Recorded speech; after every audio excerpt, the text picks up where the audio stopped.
미국에서 허용하는 관행, 뭘 허용하냐?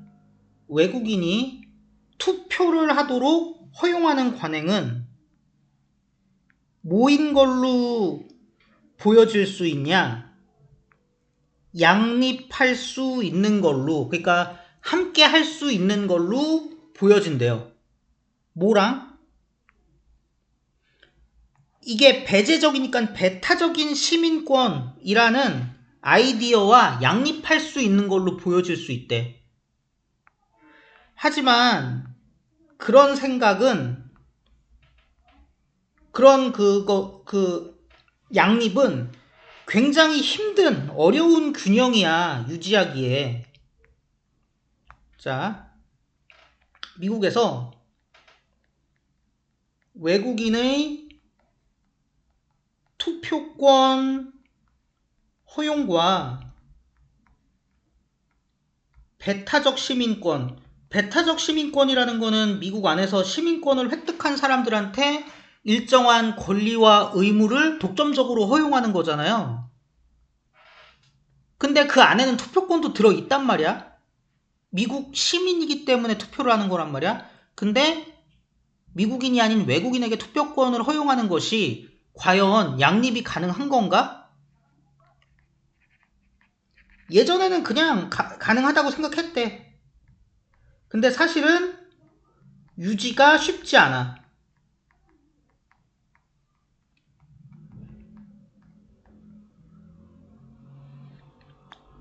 만약에 투표, 모든 권리 중에서 이 투표가 누구의 손에 있다면, 논 시티즌이죠. 시민이 아닌 애들의 손에 있다면 왜 걔네들이 세워지면 안 되냐, 시민으로. 그러니까 왜 시민으로 여겨지면 안 되냐. 그 시민의 권리를 가지고 있으면 시민이지. 또는 그리고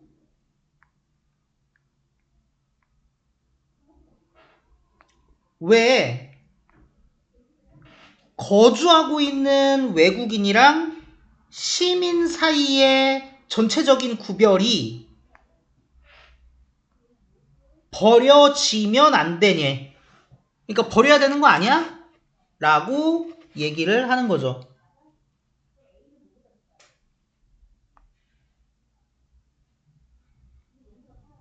그러니까 여기서 계속 나오는 거예요. 만약에 이게 투표가 허용된다면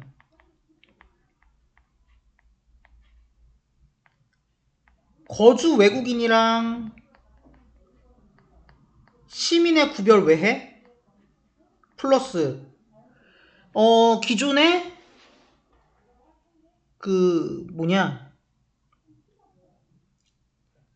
우리가 걔들을 거주 외국인을 시민이라고, 외국인 사실상 시민 아니야? 라고 얘기를 하고 있는 것이죠.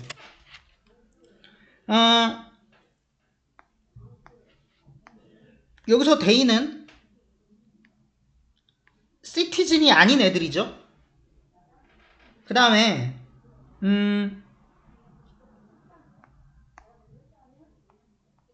얘를 좀 이쪽에다 하지 말자. 병렬을 좀 만들어 볼게요. 잠깐만, 왜 2라고 썼어? 해보겠습니다.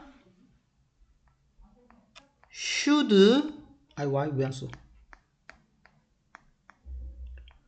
why should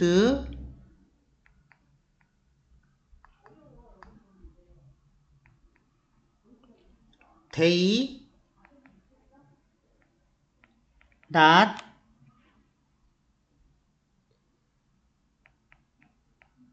count as citizen. 걔네들 시민으로 카운트 돼야 하는 것 아니냐? 왜 안 되냐? 카운트가 해라. 또 하나, 기존에 가지고 있던 시티즌과 시티즌이 아닌 애들 사이에 구별 폐지돼야 하는 거 아니냐.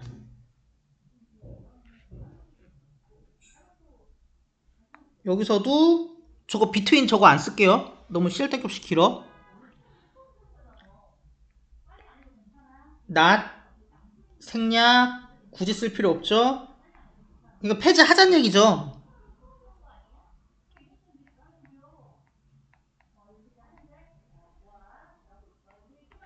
그래서 여기 디스팅션 옆에 비동사여야 해요. should가 있으니까요.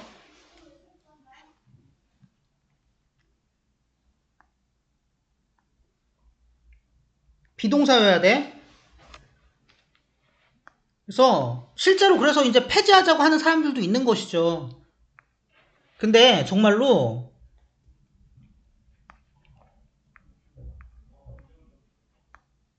이런 생각과 같은 무언가가 아마도 놓여 있대요. 외국인 투표의 소멸의 배후에 놓여 있대요.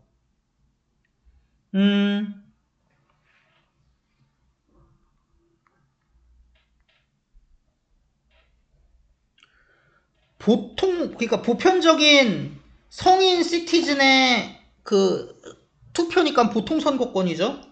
1920년대 이후 보통 선거권과 함께 유일한 방법,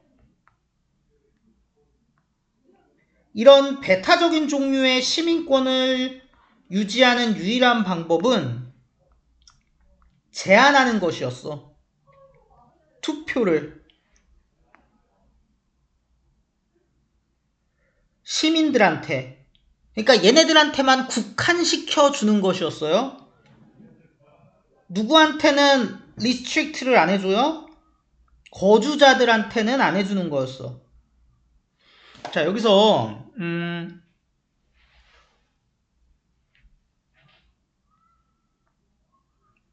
굳이 언급을 해야 되나 싶긴 한데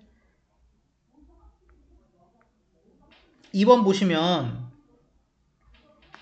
이게 지금 과거형이거든요. 거짓말하다 말고 놓여있다. 글씨 너무 못생겼나요? 레인 쓴 거예요. 노타 아니야. 그리고 또 하나는 외국인 투표의 소멸 배후에 이런 식의 생각이 놓여있다는 거는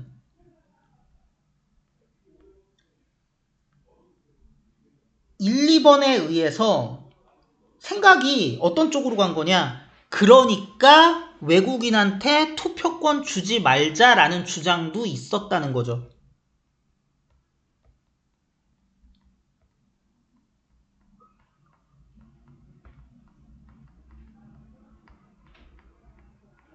진정한 그 배타적 시민권, 미국의 애국심을 갖고 미국의 일원으로서 자기를 정체성을 가지고 있는 사람들을 구별해내기 위해서는 이 투표권에 대한 제한이 계속 유지돼야 된다라는 주장이 있었던 거지.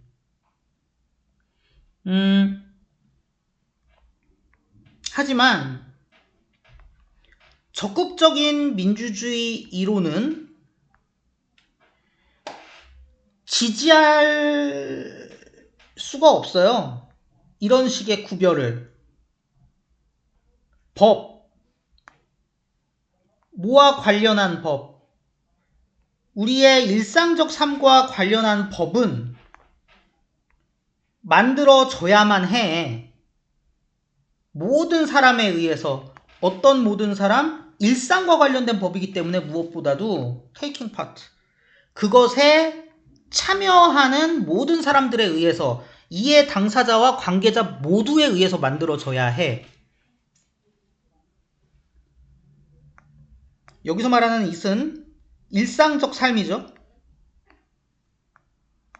그리고 거주야말로 유일하게 우리에게 convincing, 확신을 주는 테스트야.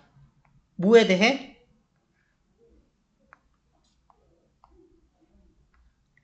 누군가가 참여를 하고 있는 중인지 아닌지에 대해. 그러니까 여기서 적극적 민주주의에 대한 이론이라는 거는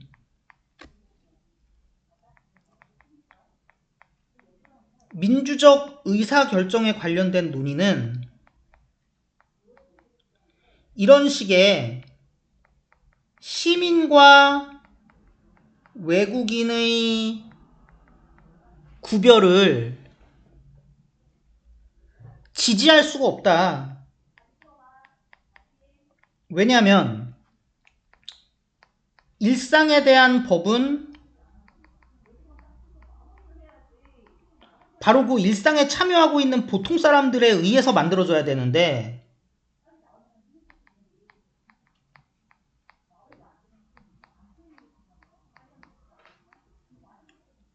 근데 이 사람들이 일상에 참여하고 있다는 기준이 뭐예요? 그게 바로 거주거든. 그러면 결국에 이 외국인들 거주하고 있기 때문에 법을 만들어야 되는 적극적인 어떤 민주주의 과정에 참여해야 되는 그 이해 당사자인데 이 사람들을 배제하는 적극적 민주주의 이론이라는 건 있을 수 없다라는 것이죠. 마치 뭐처럼 그렇대요? 이해되는 것처럼 거의 보편적으로 when it comes to 뭐와 관련하여? 이런 문제와 관련하여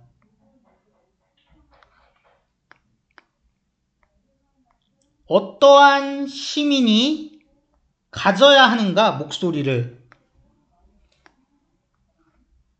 지방정부에서 이런 거에서 거의 보편적으로 이해되는 것처럼 이 참여하는지 아닌지에 대한 테스트의 가장 중요한 기준이 거주래. 그러니까 4번은 뭐야 4번에서 끝이잖아. 이게 어떤 사례에서도 보여지는 거예요? 지방자치의 사례에서도 마찬가지래. 왜 지방정부를 만들고 지방정부의 중앙정부랑은 다른 별도의 어떤 자치권을 부여하는 겁니까? 그 지방에서 사는 사람들이 누구보다도 그 지방의 가장 중요한 이해 당사자고 지방에 대해서 많이 알고 있는 사람들이니까. 근데 그게 지방자치 관련된 정치적 논의에선 굉장히 당연시되기 때문에 우리의 일상을 다루고 있는 적극적 민주주의에서도 이게 똑같이 이해될 수 있을 것이라고요. 이거 무슨 유사관계대명사 어쩌고저쩌고 하거든요. 개인적으로 그렇게 하는 거 별로 좋아하지 않고요. 여기 it이 있었다고 했을 때 여기서 말하는 it이란 건 거주야말로 누군가가 참여하고 있는 거냐 아니냐의 가장 확실한 테스트다 라는 게 지방자치의 문제에서도 똑같이 이해된다. 이렇게 그냥 보시면 저는 충분하다라고 생각을 합니다.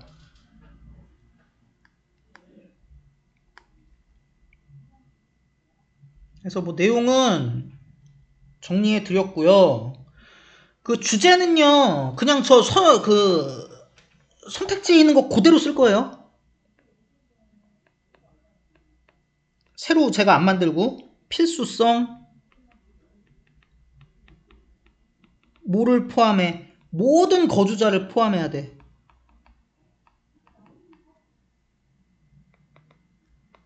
이 논리 구조가 이해되실래나? 투표에 모든 거주자가 다 포함돼야 돼. 진정한 민주주의를 위해서. 그러니까 적극적 민주주의, 형식적인 게 아니라 실질적으로 피통치자가 참여를 하고 결정을 해야 되는 적극적 민주주의에서 그 생활과 관련된 이해 당사자, 관계자라는 거의 기준이 거주기 때문에 거주라는 걸 하고 있는 외국인들을 배제할 수가 없다라는 게 이 글의 주제라고 볼 수 있겠습니다. 그래서 이렇게 보시면 되겠습니다.